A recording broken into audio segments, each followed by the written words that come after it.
I love that song. Oh my goodness. Oh, hello, you. Aren't you glad to be here today? We Ah, are so glad to be here with our family, our Rockstar family. oh, I love today. I Yeah. love today. I especially like today because the heart and soul, our heart and soul, no pun intended, heart soul revival, is in music. And we just don't highlight that enough, right? I mean, woo!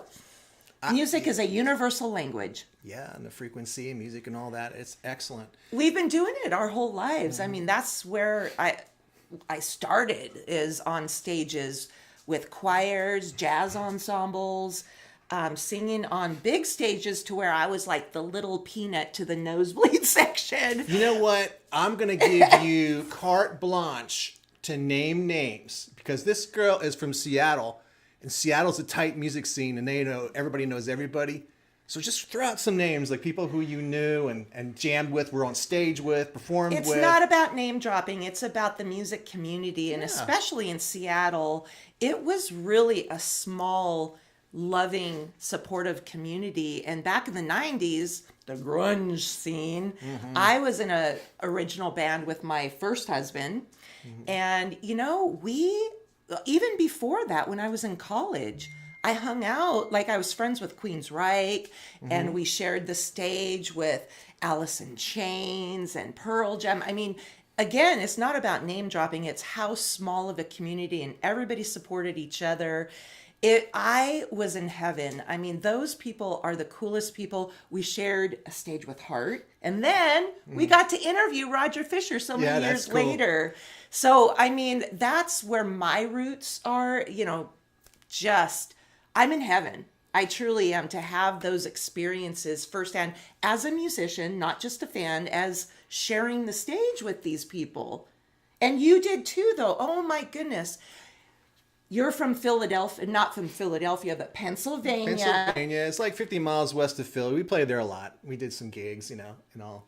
But like right down the road from us, like 10 miles was where Daryl Hall and John Oates got their start.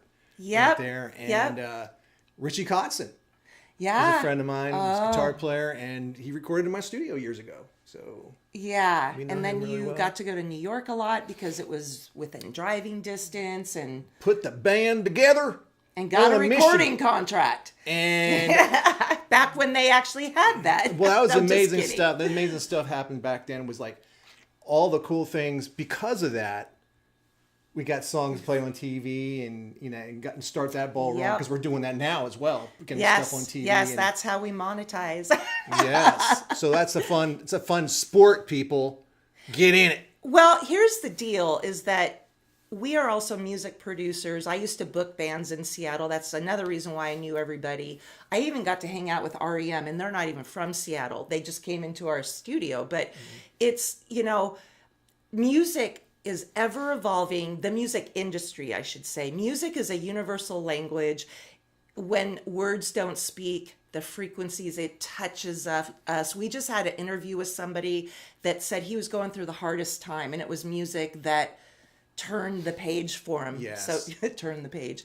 But the music industry is constantly changing. And I tell you what, we had to do a lot of learning in the last 5 years. And mentorships. The thing about it is that when you start writing a song, you get stuck in your ways, but when you mentor through somebody else, they go, oh, it opens up doors in you, and plus, having those collaborations with people too, also makes it not sound stale, and just great times. But you know what we need to talk about? I got a call today from a Rockstar Diary guest of ours, Mike Smith. Mike Smith, who's hello. gonna have a movie made about him. The Gutter Gospel.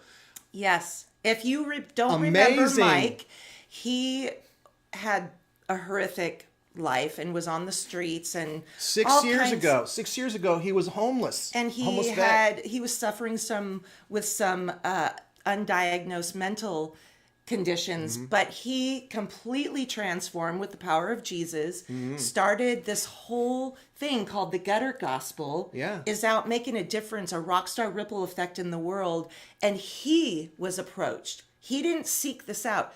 people, when the timing's right, when it's your calling, it comes to you, From right? like producers and directors who were involved with Yes. Indiana Jones, my favorite. My goodness, and Hunger Games. I mean, yes. this They is want the to make real- a movie about him. It's And the real deal, people. we It's are amazing. just so proud of you, Mike, and Yes. we love you. And wow, your story needs to be heard. It truly does. We are also excited for season 2, which March 1st, live on NBC. I mean, E3, it is on NBC, but E360 and TV. Trajectory TV. We will be live with guests from season 1, but also we will have people live here in the studio doing around- music. Yes. It's all about music. And I tell you what, we have some special guests. I don't want to reveal it, but you are going to be in awe because the talent, wow. Yes. Yeah. Some talent you have not heard yet on this show. It's going to be good. We got a 90-minute special, people. Normally we have a Wednesday show, but this is on Sunday starting at 5 o'clock Central. So it's going to be amazing fun. And if you're in the local Dallas area, give us a hoot because I tell you what, we're going to send you our address and you can come and be here in person. Yeah, we only have a few chairs, a few seats here. They're going for $100 or more a ticket. No. Yeah, we got to pay our mortgage somehow. Did I say Joan Jett will be here? I could say that and Joan not be Jett lying. will be here. Our dog, Joan Jett, will be here. We are working on some amazing things, and we're really happy about today's guest because she has stories. She is an author, and she has taken her experiences with music into books that are romance. They have romance in them as well. Spice. Yes. Spice. And we're just so proud of her because she really has done a lot, Based out of the 70s and 80s rock scenes. Yes. And yes. if people don't know what that happened back then, it's going to be eye-opening. Yes, and we So- just adore her. She's such a beautiful woman inside and out. And we know you're going to rock it and be so excited for today's episode. Leave your comments. We see them. We're on all platforms, so you never know where those are coming from. Last week, we had 43,000 on LinkedIn alone. Yes. Just on LinkedIn. And Woo! we don't even... I have 900 followers. That's it. Like, we're not even on LinkedIn. But you never know just who's never going to know. watch the show. So we are just ecstatic. And here we go.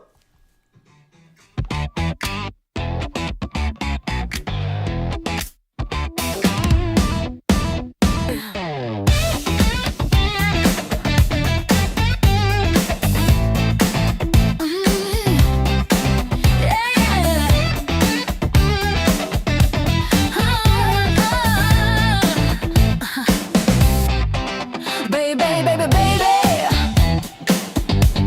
When I think about you, fun. Oh, the love that you're giving me. When I think about you, fun.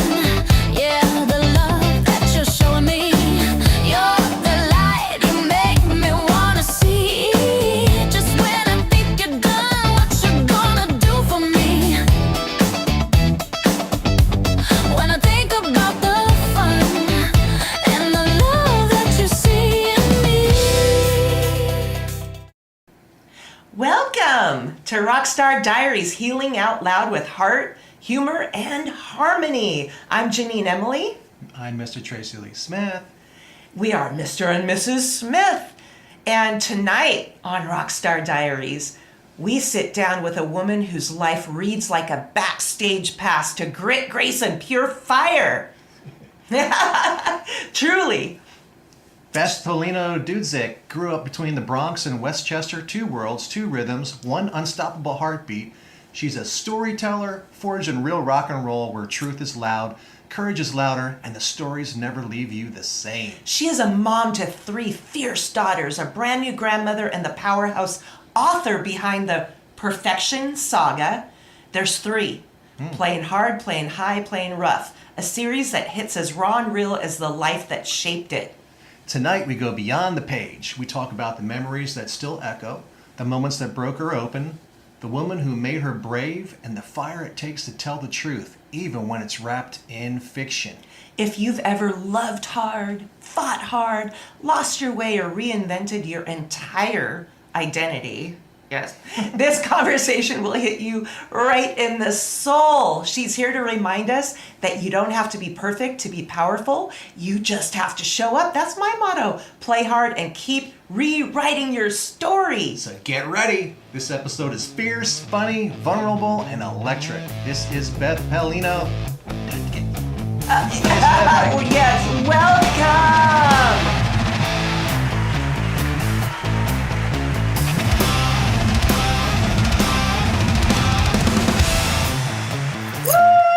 Well, thank you. Thank you. I'm very happy and excited to be on here. We're so happy to How do have you say your last name? Dudzic. Dudzic. Okay. It took me a few months to actually know how to pronounce it right. So that's kind of scary when it's your last name and you're still trying to figure out how to pronounce it. That's good. Oh my gosh. Well, we're so excited to have you here. We've been chatting online, and it sounds like we're sisters from another mister, and music in common, all kinds of things. Do you want to give our audience just a quick snapshot? I can't even talk today about who Beth is. Well, I grew up in Westchester County, which is right above the Bronx, and it's different. It's the suburbs of New York City. What kind of led me down a road of going to concerts at 14, taking the train into the city or the bus and the subway. And my girlfriends and I I think we saw Bowie like 5 times and did every iteration of what Bowie did. Being able to have New York City at your disposal to see all these great concerts was amazing. It really, for me, started, and this is part of the nexus of the books, I started dating a roadie for the hottest band in the New York club scene. At one time, the New York club scene was very vibrant. There was, Long Island, New Jersey, Connecticut, Westchester. So I got in with the hottest band, like right away. And those guys became my friends, except there was one person in the band who I wasn't friends with. It was electric. And I was 16 when I started doing this. So underage, but nobody knew. And your name is left at the door. And honestly, at that age, you feel like I'm something. I'm big. I can get into the clubs. I don't have to pay. I just walk right in. I didn't even realize this, and it goes to why I didn't do certain things. Like, why didn't I sing with a band? And a couple of girlfriends and I tried to start a chick band. And when you're younger, you have so much self-doubt. And then it comes, am I pretty enough? Am I this? Am I that? And I didn't know. They would all say to me, you didn't realize how hot you were back in the day? And I'm like, no, I didn't. I wish you would have told me. Maybe I would have had a little bit more confidence. But I was friends with many of guys from different bands. So you live in this club scene. When you're younger, it's really fun because you're in a world that there are people who wish they could be in. And alongside with that, I was very good friends with somebody, and her brother was in a band in England, and it was on, I don't know if you guys remember Don Kirshner's rock concert on Saturday nights. Yeah. So there was like 20 of us waiting for them to play this song. And the song was, I love rock and roll, so put another dime in the jukebox. That was his song. And so then there was the club scene, and then there was the other real scene, which was a lot of fun, obviously. Did not hook up with anybody from any of those bands or anything like that.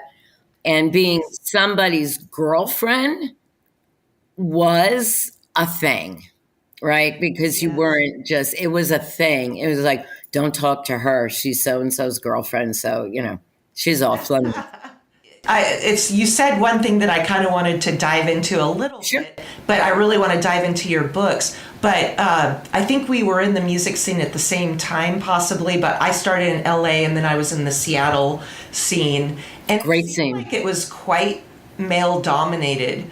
I was always one of the band, but it was like usually I was the only female, but we did have a lot of girlfriends and wives that would come to band practice and come to the gigs, and we were family, man.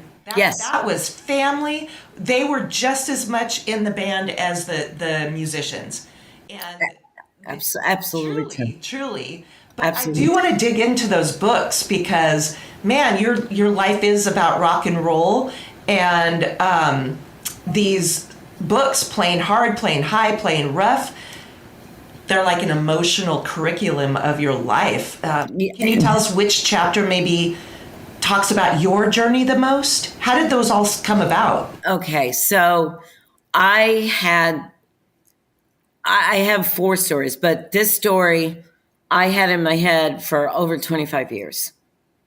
And it was coming to me in little snippets of black and white vignettes. And I kept saying, I need to write this. I need to write this.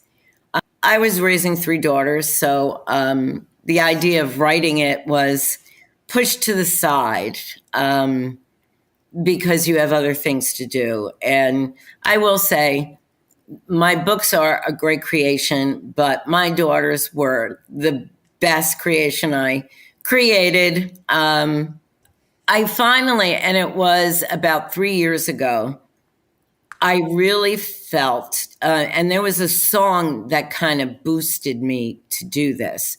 I was listening to Pop Evil's Survivor, and I said to myself, this song would be a great song to introduce my books. And then I said, well, what are you talking about? What books? And seriously, and I was cleaning the house and everything started to come to me in color. And people started having names and where they were from and all of this. And I got into the shower and the story literally ran through me. I grabbed my janky old laptop and said, I'm going to write it. And I did. And Perfection Saga is 8 books. So book 4 is going to be called Playing Dirty. And book 5 is done. And we've been kind of playing around with, and that might be actually a name that we use, with kind of using the playing something as it relates to the books. Now, I will say that in book 1, and I was thinking about that this morning, that there are parts of book 1 that are fictionalized, but are legitimately from my life. And I fictionalize them. And then once the female character meets the lead singer and guitarist of the band, that's where it really becomes fictional, because I did not, at 20 years old, fall madly in love with, I wish I would have, but, and so then I take that story of this love story and mesh it with rock and roll, because that's what I know. And as I said, that part is fictionalized, but all through the books, I am dropping moments from my life or things that were said to me.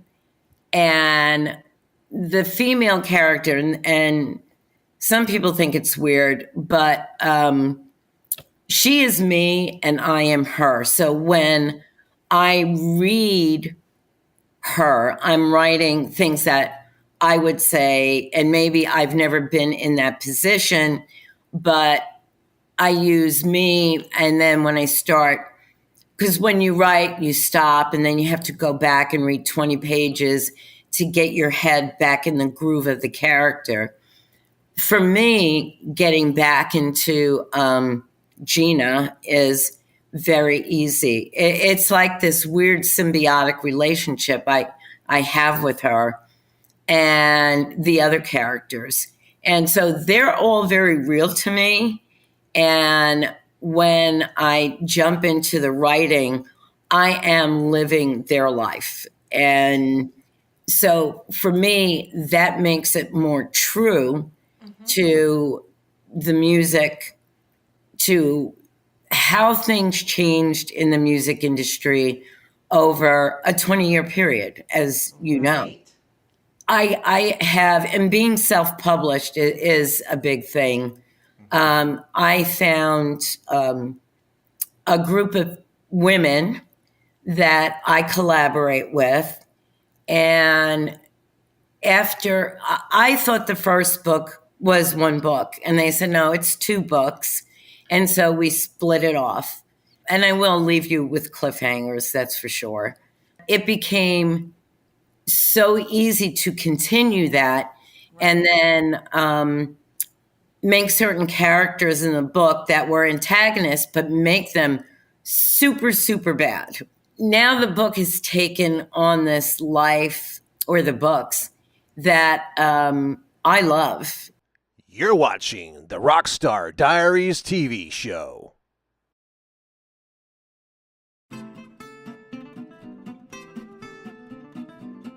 Cedar Ridge Acres. Soap. Why? 'Cause you smell good.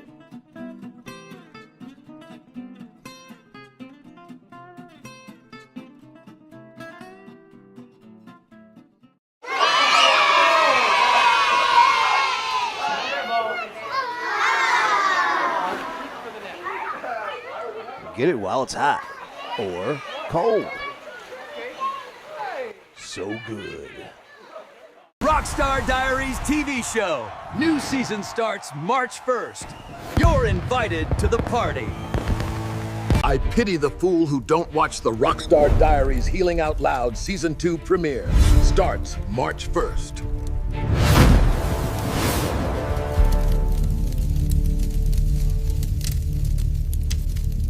I pity the watch.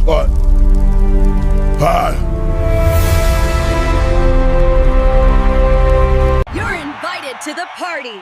Rockstar Diaries TV show. New season starts March 1st.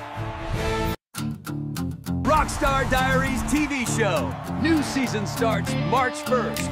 You're invited to the party. No Go Flow, the revolutionary anti-diarrhea from the makers of Tootala. Please let me go. When that urgency hits, No Go Flow is there to help tighten the tap. Let me go. Take control of your day and stop letting your digestive tract call the shots. You're finally saying no go, Flow. Don't take if you're allergic to any of the ingredients, have recently just drank coffee, or are expecting company and would prefer they don't stay long. No go. No Go Flow.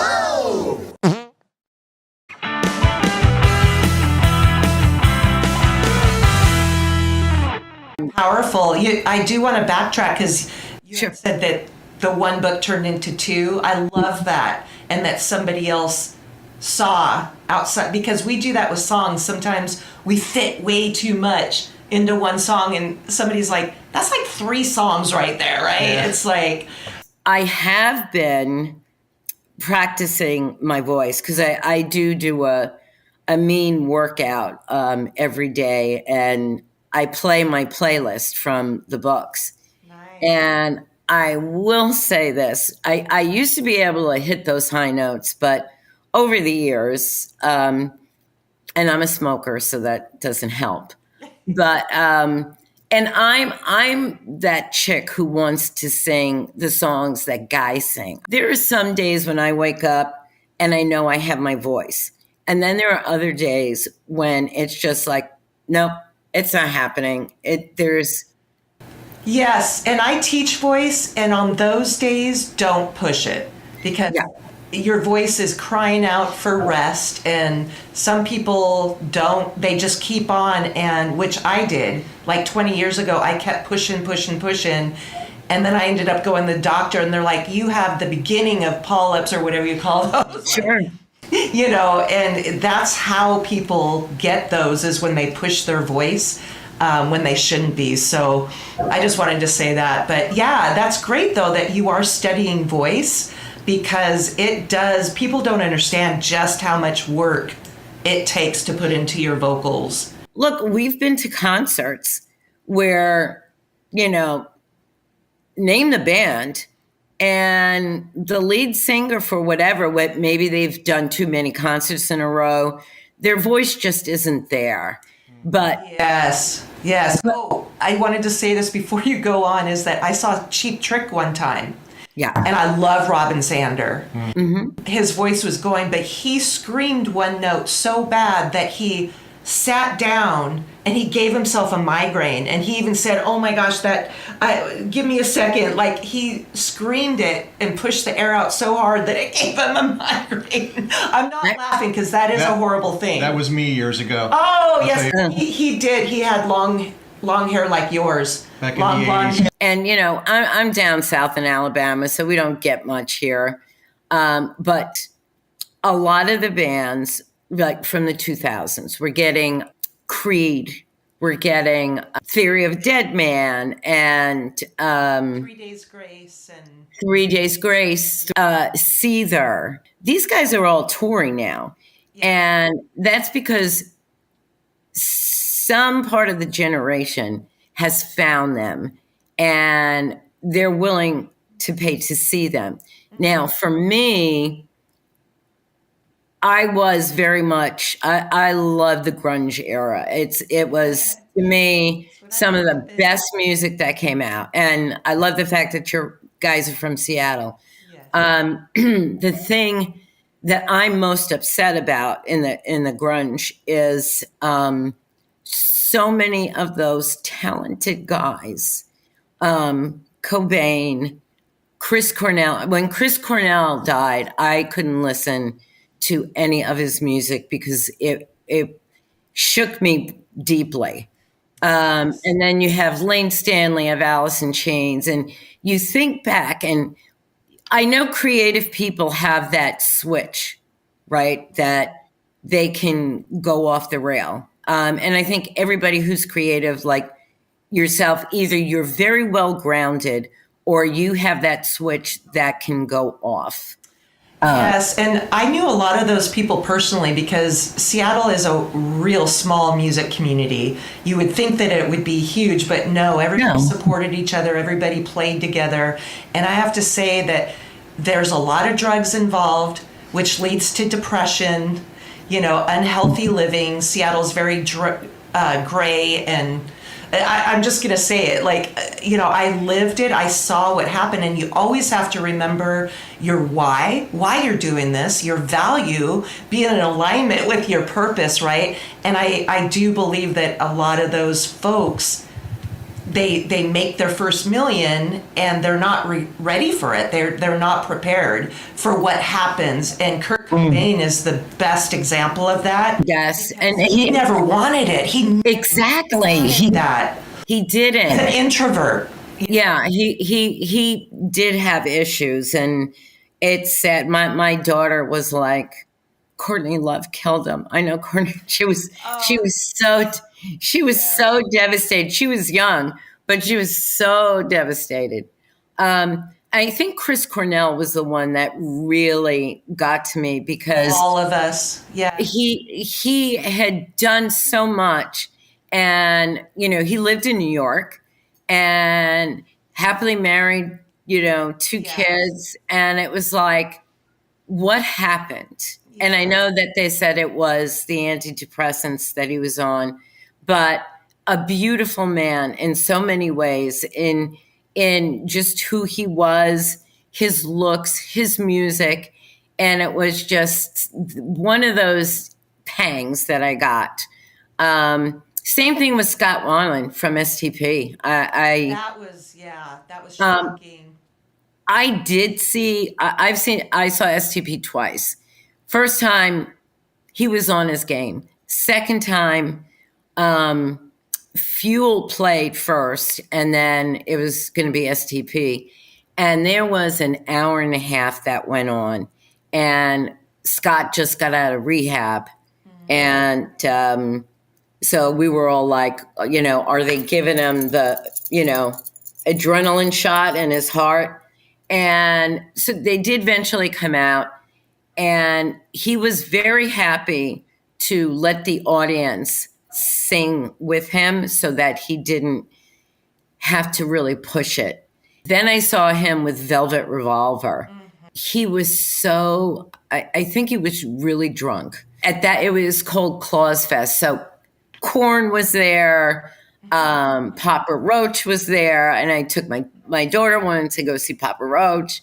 And the last one was Velvet Revolver. Slash was great, but Scott was not on his game, and I said, we got to go. Happy President's Day! You're invited to the party. Rockstar Diaries TV show. New season starts March 1st.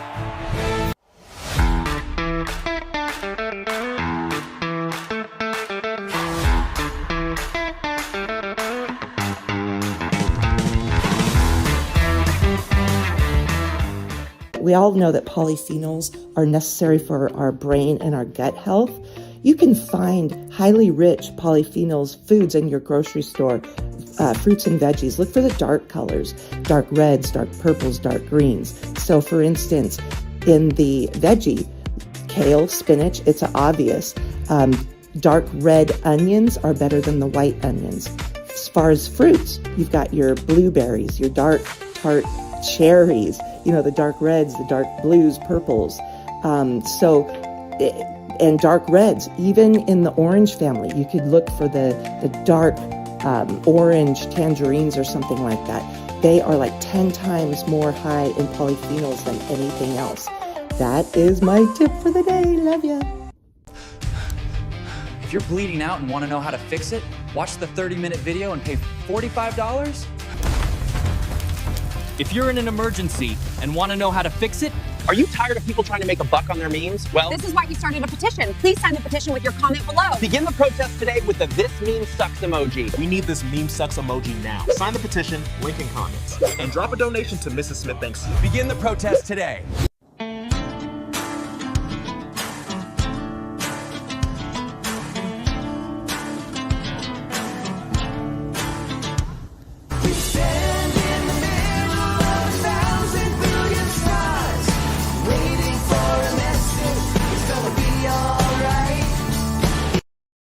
All right, folks, you won't want to miss the new show, Rockstar Diaries, starring Janine and Tracy Smith. Check it out.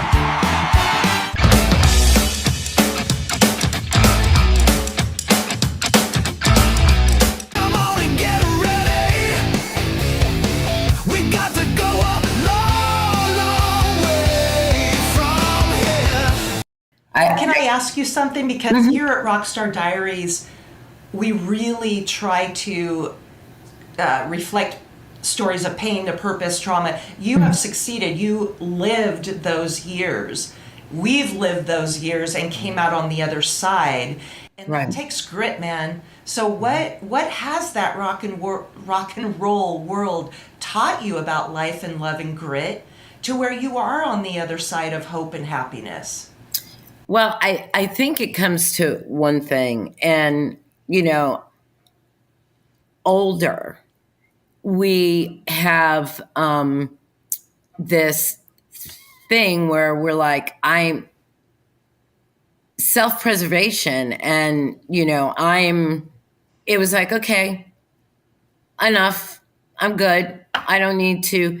But that's the inner part of you that says, I'm not going to go down that road.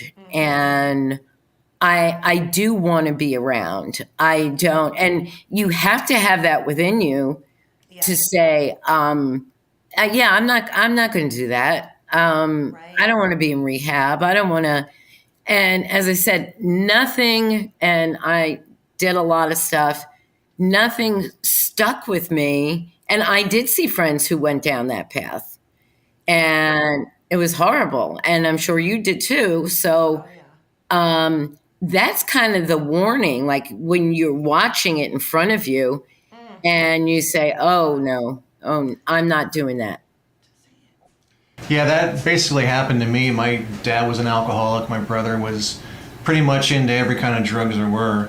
Back in the 70s and the 80s, you know, it's like when you tell people about those times when you grew up in those times, you know, people don't really know. They don't really get that much of a sense of how it really was back then. I mean, there was drug deals in school. There was everything was going on.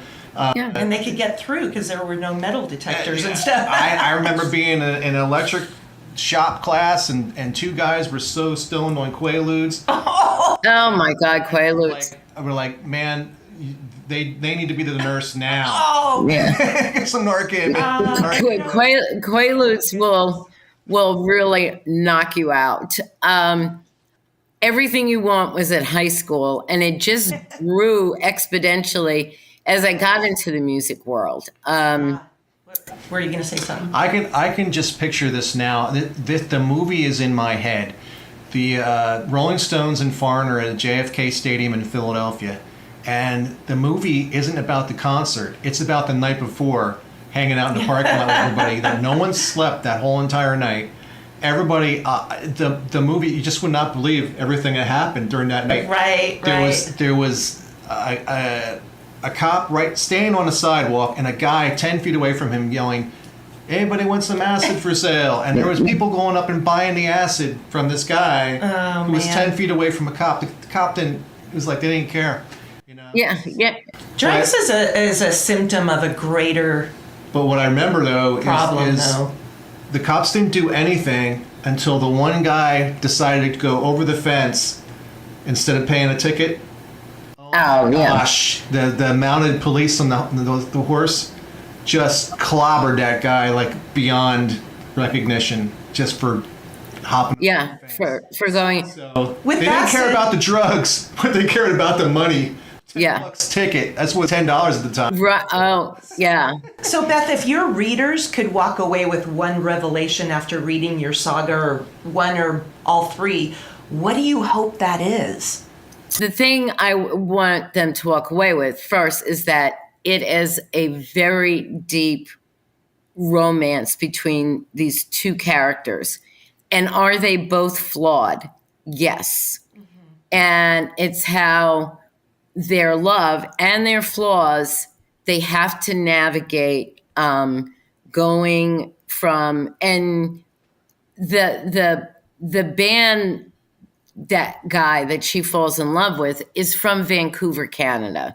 Then them ascending, and what keeps you in that prime spot that you worked so hard for, and so many things in your relationship and in the other band members' relationship, and how they have to mesh and work together. And then you could be the biggest star. What do you give up? You give up your privacy. You give up being able to do simple things that, going to the grocery store. The books have actually affected my life now, because in a good way? I think it's a good way. Okay. You are the brand along with your books. Oh, yes. Yep. So, as you know, and so not only are you selling your books, you're selling yourself. Yes. And you want, not everybody's going to like you, but you want people to say, oh, hey, yeah, I remember that chick. She's this. Yeah. The only band that I know, and I take that back. There's a few stragglers that play some big clubs. But the band that made it out of that circuit was Twisted Sister. I love it. And my boyfriend's band, they used to do like on Memorial Day and 4th of July, they would have both those bands playing. Yes, that was legendary Heart delivering the hard rocking classic Barracuda right here on Cool 98.5 FM. We're bringing you the decades of decibels. I am Sunny Sky, your DJ. Now speaking of legends, Heart's original guitarist Roger Fisher is pioneering a new movement. He's launched Human Tribe Tea. Yeah, tea. But check this out, it has 31 different ingredients. That's more complex than a Dream Theater solo. It's good rock and roll and good for you. Find harmony at rogerfisher.com. Oh, let's hear from the gang. You're live on KOOL Radio. Who's calling? Yes, hello. Hello, this is Karen. I need to speak to your manager immediately. I tuned into your so-called rock show, and I did not hear Journey. I mean, how dare you? Carrie, this is a rock station, not a karaoke night at Applebee's. Excuse me, my name is Karen. Do you know who my husband is? He's in middle management at Staples. We deserve Don't Stop Believing at least twice an hour. And another thing, who is this Tiger Fisher? What kind of name is that? Is that part zoo or seafood buffet? Actually, Roger Fisher is a rock and roll Hall of Famer legendary guitarist. Well, unless he can play Freebird, I'll be calling corporate. And don't make me post about this on Nextdoor. This is harassment. I asked for the manager. And that, ladies and gentlemen, is why our show is called Cool. Breathe in, breathe out, and drink your Human Tribe tea before you're brain dead like her. Oops, did I just say that out loud? Cool. Just break the knob and leave it on here.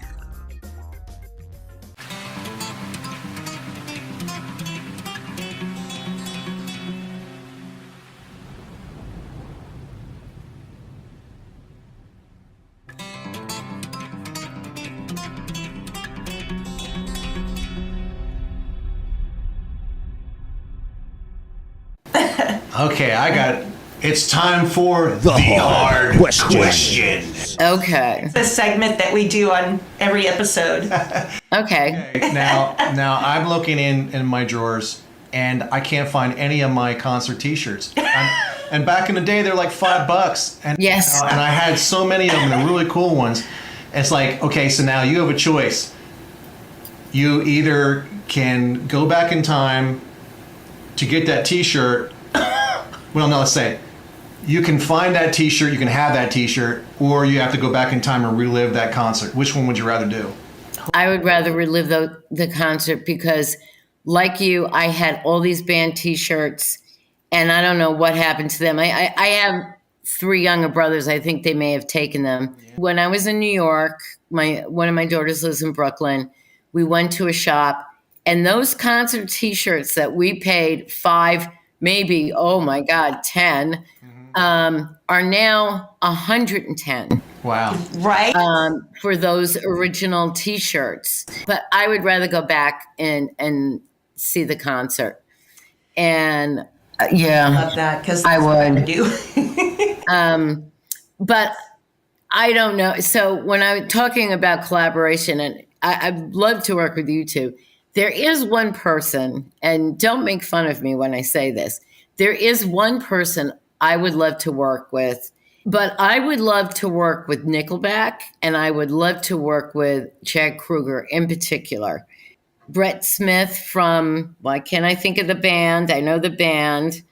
Oh, Shinedown. Shinedown, thank you. I can't believe I didn't remember because that's one of my favorite bands. I know. It's no names sometimes. Yeah, no, and he's wonderful. I mean, he's really wonderful. So good. I mean, there's no right or wrong to songwriting. There's so many ways to collaborate and to do things, but some people just have that magical touch.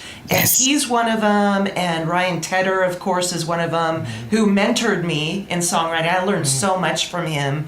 But we are at a time, I just want to make sure that you can say what you want to say. Are there any last minute golden nuggets that you'd like to share with our audience? Just that the Perfection Saga is, I might be in the romance category, but I call it Rockstar Romance. And so if you want to know what it was like back in the day and how the music scene evolves and how the love story and the band, evolves, then yes, you're going to like this book or books, I'm sorry to say. And I know women like to read, and we call it spice or steamy romance.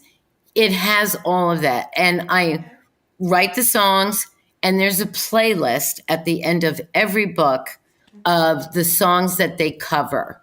So I say, love, romance, rock and roll. You can't go wrong. It's, yeah. Well, we're going to share all of those links so people know where to go to find you and where to find the books. And any parting words for you? It's been a great pleasure meeting you. Thank you. And thanks for being on Rockstar Diaries. Yeah. You're watching the Rockstar Diaries TV show.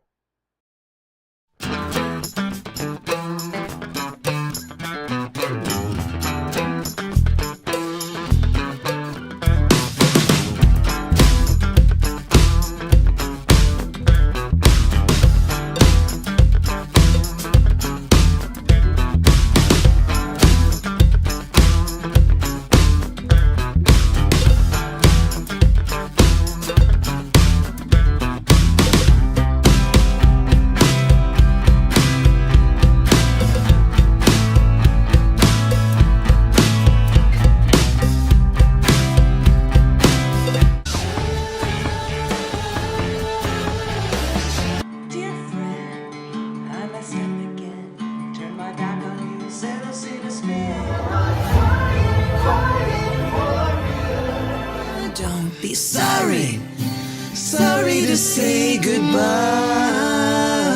It's my time to try.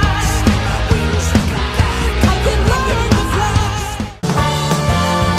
Rockstar Diaries TV show. New season starts March 1st. You're invited to the party. I pity the fool who don't watch the Rockstar Diaries Healing Out Loud Season 2 premiere. Starts March 1st.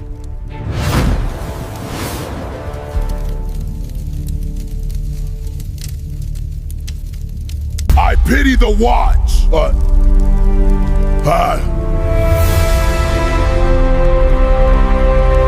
You're invited to the party. Rockstar Diaries TV show. New season starts March 1st. Rockstar Diaries TV show. New season starts March 1st. You're invited to the party.